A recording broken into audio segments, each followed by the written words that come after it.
tunakaribia kufika sasa hivi.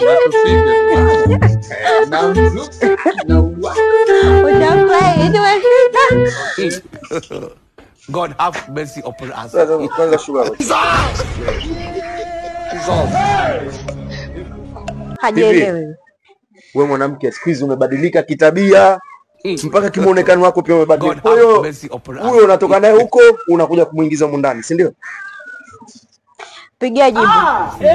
Ndipo kwa ni mstari. Maana kila siku nikiwaambia kwa vitendo unakuwa huelewi. Sio wewe kwa mbona mkuzilisha sasa hivi? Kama sikupendi na sikuhitaji, naomba ndio inataka kuanzia leo utoke. Nimekuja na mtu wangu nataka niingie naye ndani.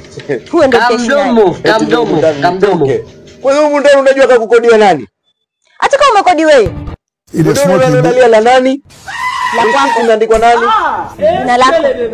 Kitanda receipt imeandikwa nani? Jina lako. Dressing receipt imeandikwa nani? Mimi yote haya haijalishi bwana. Mimi kwa mimi na mtu wangu nataka utoke. Sasa nisikilize.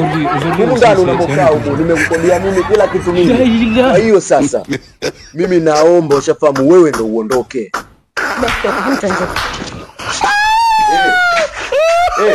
Nimekwambia humu ndani uondoke.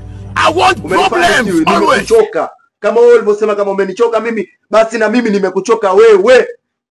Tena nisikilize. Humu ndani nishafunga kila kitu, nishatia lock.